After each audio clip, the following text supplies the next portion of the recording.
ah ñu jéem a sànni quelques kàddu rek parce que imam moom dafa def tour d'horizon. ñu ne si xelu nit ñi xoolu nit ñi yëpp imam wax na ko. waaw ah ñu jéem see def suñu war a gar mooy lan man maa ngi tudd Mamadou Diatara di citoyen Parcelles Assainies unité 20 je précise bien du citoyen mu ne citoyen mooy dama bëgg fi ma dëkk comme ñi ko ñu ñëpp bëggee ah maa ngi commencé nag chef de quartier bi je ne lui jette pas des fleurs mais mag la wérul mais ku disponible il est à l'écoute de la population. Cheikhou Ndiaye ah réccuwuñu liñ ko joxe woon mu nekk chef de quartier ngénte mariage décès événement bu am il est là présent te it xeebul kenn dina déglu xale dina déglu mag dina déglu moroomam loolu nag lañ soxla si njiit kon boog jàll na yàlla jàggal taxawaay ah léegi nag yéen da ngeen bëgg a def da ngeen am xalaatu def la promotion des Parcelles Assainies particulièrement unité 20 promotion boobu si réussir waa unité 20 ñoom ñoo koy bénéficier pourquoi parce que su demee ba Facebook yematul Sénégal yematul Parcelles Assainies mais mi ngi à l'extérieur ngeen di génne visage positif bu unité 20 kon combat bu ñëpp la combat ñëpp la dana si yàlla jàppale l'initiative est très bonne est très belle waaye nag gageur la sax ma ni gageur la mooy challenge la ndaxte xam nga fii ay mag ñoo fi toog Cheikhou Ndiaye mi éveillé na mais mënoon naa invité gis leen fi benn responsable ASC bu fi toog liggéey bi ngeen di liggéey ñun li leen si mën a dimbalee mooy ay conseils ay orientation mais li leen si mën a jàppale mooy xale yi nga xam ne ñoo regroupé au sein de l'ASC ñun ñii li ñu si man ñun mooy orientation ak ay conseils mais si wàllu quartier bi am beneen identité loolu waaye ASC bi xale yu góor yi jeunes yi regroupé au sein de l'ASC ñoom ñoo ko man yàgg naa koo wax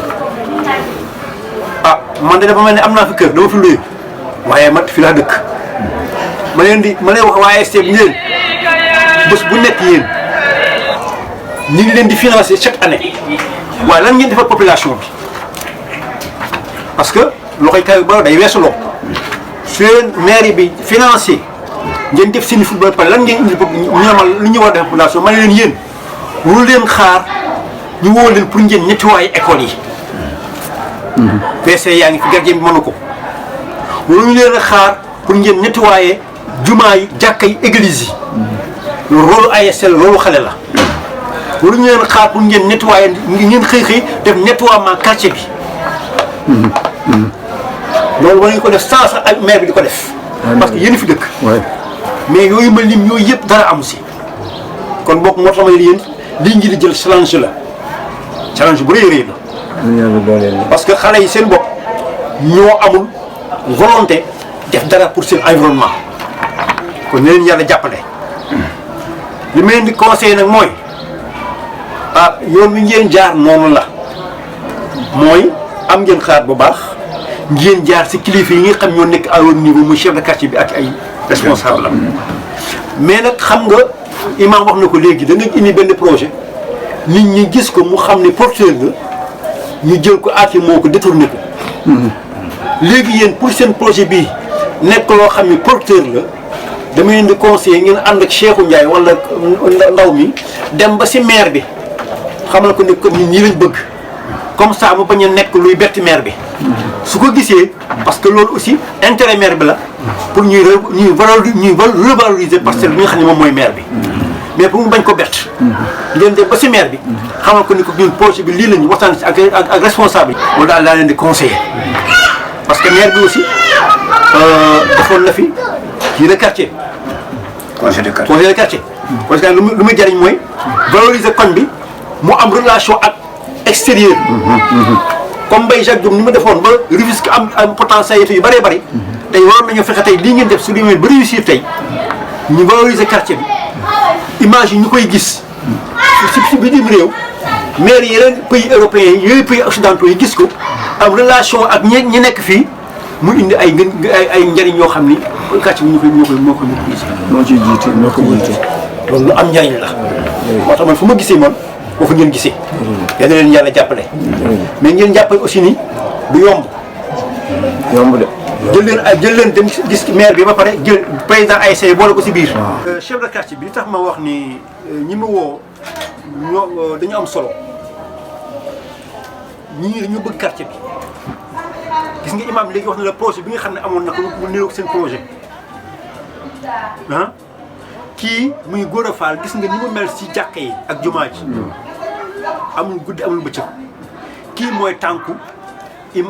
chef de quartier mooy tànku lépp. ma ñëw kii Ibrahima Niass mii bu wane ni nit ñi ni ñu nekk citoyen mag la du xale terrain bii moom si boppam moom moo dox ànd ak chef de quartier bi dem ba si sous-préfet di toppatoo pour ñu defar ko mu fexe ba am fexe ni ko njël ma ay signature yu tout le quartier. 100 kii 200 signatures. 200 signatures pour mu obliger état bi numéro téléphone pour mu ñëw defar ko. égout yi si tali bi su demee ba faq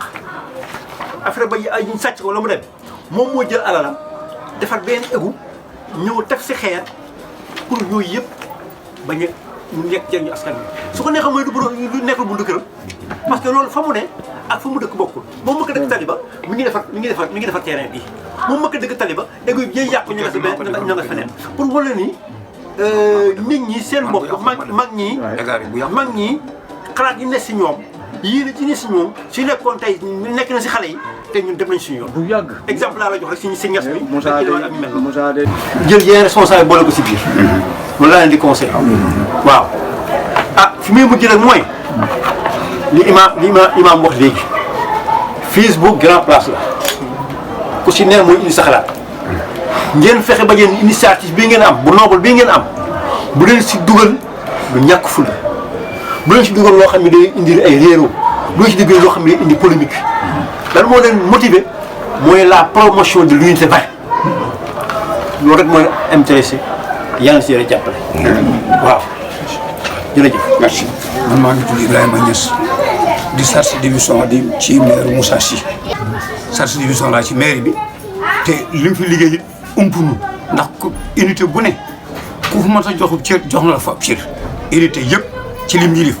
muy góor jigéen kenn ku ne jox na cër ba mu la war a jox na sa wàccukaay bon li ci des nag muy sunu chef de quartier bi nu dëkkal première liggéey administration chef de quartier mooy première liggéey que mooy certificat de domicile mi ngi koy doxal ni mu waree relation ak maire bi muy Moussa mi ngi koy doxal na mu waree la ci diggam ak police bi ci relation ak diggam ak autorité état bi mi ngi koy doxal ak nambare muy police bi préfet ak notable yi ak njaboot gi et quartier bi am na ñeenti jàkk ak benn juma daara yi xawma ko kooku chef de quartier bi moo ko mën a xam fii ñu ngi ko sanc le 9 mai 1980 la jëkk joxe tere yi nga samp sa tableau le 9 mai 1980 la ñu sanc quartier bi et beneen compréhension bi ma ci dolli mooy mbirum feebar bi état bi def na ci lu baax mi ngi nuy défendre docteur ñi ngi wax docteur yi ñu nuy yee waaye nag am naa ci tuuti lu ma bëggoon ñu dolli ko ci loo xam ne moom luñ ci def loo xam ne neexuma ñeexee dañoo dëkk Sébikotane Déni Géej Kër Massar Tëngéej nga xam région de Cap-Vert waroon nañ tey bu heure bi bu ko jot ñu décoller kaar yi dem dikk yi nit ñi dugg ci parce que diggante bi fekk Pikine nit dañ fi carré ak Kër Massar agressé di leen agressé te kaar yi bi dem dikk ñu ngi ko gaale te transport yi ñoom liñ mën ñu ngi ko def oto bu yëpp 30 place nga ne ko yebal 9 personnes mu yëpp ca nga xëy gasoil du génn xam nga kooku transporteur bi ñu lay dimbali comme transporteur yaa ngi ñu lay dimbali ñoom état bi nañu dimbali seen bopp bu heure bi bëgg a jot nañ lancé kaar dem dikk yëpp fu nit jëm ñu yóbbu la fa waaye xale yi dox fii ba Tëngéej fii ba Kër Massar agressé di leen agressé kooku moom man neexuma parce que ñëwee lu mat 1000 car dañ koo garé comme transporteur yi ay base loolu te ñi ngi participer ñoom participation bu ñoom état bi ñoo ci waroon a jiitu quartier bi li ma leen xamal mooy quartier bu mag la quartier bu mag la unité benn unité bu ëpp lu fi sama quartier bu mag la mais malgré lim man mi ngi koy def ak i notable am ñu ngi koy jàppale notable yi ñu ngi koy jàppale yi man maire bet c'est le meilleur maire li ma la wax rek maire la boo xamante ni day benn maire mënu ko si bu maire yëpp mënu ci moom Sénégal président sax bu tëddee na nelaw et li ma ci def mooy yéen suñu doom yi ay intellectuel ngeen dëkk yi ni tawee juddoo fi ñu jur leen lii bu yàgg ngeen ko waroon a commencé te it yàlla na sa borom jàppale leen ci man kontaan naa ci mboolem ñi fi toog kontaan ci Moussa Diop imam bi Fall Mamadou Ndaw adjoint chef de quartier bi Mamadou Diatta bii di sama rakk dëkk ci koñ bi yàgg fi la nekk soda bëri teete ngeen di ñuy som suñuy doom lu jur leen lii bu yàgg ngeen ko waroon a commencé sant na leen intellectuel xam-xam nag jëriñu dara du jëriñu si jëriñe xam-xam jëriñu dalu jëriñu si jëriñe loolu daal laa ci bëggoon a wax wasalaam merci loolu dafay dal sama xel quartier bi nag am na ñu fi jiitu waaye nag ñii dañuy sant rek bu déwénee ci la sant dañ jiituwaat bu bari dañ ko président waxe ñun 80 lañu waa Sénégal la ñu ñëw fii ñu dem ak quartier bi di dox jafe lool ñëpp jaay seeni kër dañuy dëgër rek ñoo fi des dañ la yàlla di dox ba muy gën a yaatu lool comme ni ko président waxee def nañ ci ay réunion yu bëri ci école bi ñu ne ñuy def ba dëkk bi dox noonu ñu doxee ba saay-saay yi dootuñu fi dugg nañuy def ba mu leer di ci ne waxtaan nañ ci waaye amul dara lu sotti loolee nag yëpp passé fi yéen ngeen jug ñëw kon dañ leen déglu fas yéene li ngeen bëgg nu ànd ci yéen di xool ba xam naka la ñu mujj ndax ñi nga xam ne ñii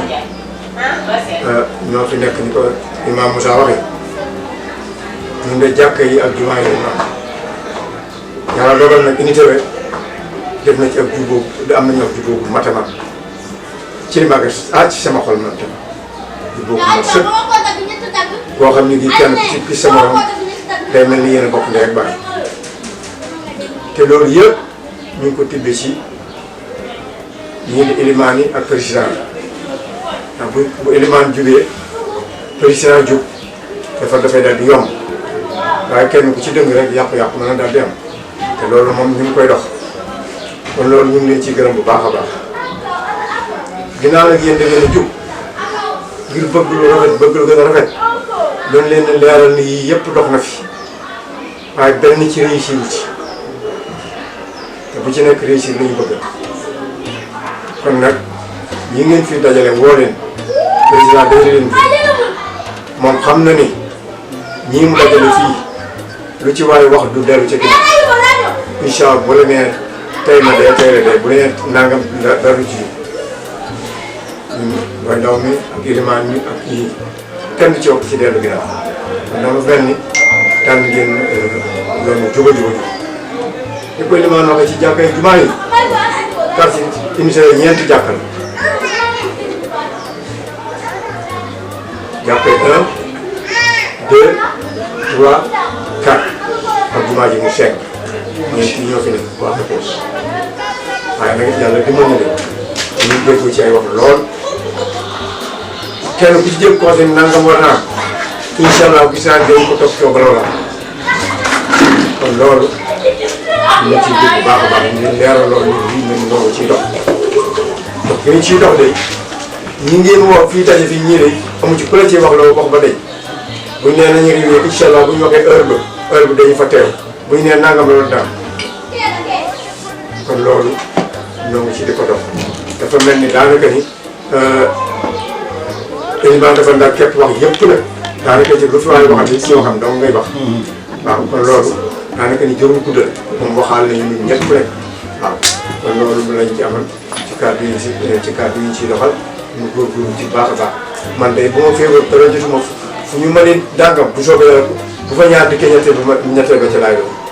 président gi de mosula woote mu mujj fa mukk déedéet jumaa ji fi tegoon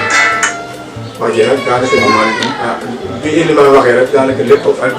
dama ne ci réew kooku jërëjëf ne yàlla dul ci dama ne ci réew nii di def yàlla defal na ci taw fii waaw defal na ci ndam bu rëy déedéet fii kër Cheikh am kontaan na ci quartier bi parce que quartier bi nu muy doxee neex na franchement parler neex na parce que délégué mi naan su may gërëm moom laa koy gërëm bi parce que moo may wax jógal ba jóg su na ma defal ma nii ma def day bàyyi boppam jël ma teg na ma loo ma la wax maa la ko wax loo def maa la ko def loo wax dëgg yàlla nekkin bi rafet na Ibrahima Niass mi nekkoon nañu sa taraak waaye yàgg nañoo xamante ak man Jatara mi du ma def dara loo xam ne yëgu ma woon day déplacé ñoom su bëggee dama ci fekk yéen ñii tey fay mii lu ñu mën a teg noonu maam ñoo koy andi liggéey mu ngi nii taxaw du ma ko bàyyi di tam ku baax parce que góor la maa ngi leen di gërëm di leen sant nag école bi 83 laa ci ne daaw jéeg laa bàyyi mbag laa mënatu. waaw jaana nga leeral jaay école bi nu muy doxee. ak école bi ni muy doxee man day ni ma ko doon doxalee man laa la wax de. waaw chaque année su école tëjee. fond de caisse dinañ ko am. te ku ci woo directeur bi fi jaar la ko dara Samake ba ci 6 ba ci Gallo Saar mi fi ñëw léegi yëpp fekk na ci sama kanam CM bi ci boppam man maa gamat kan ma leen taxawal defar leen biir parce que mag leen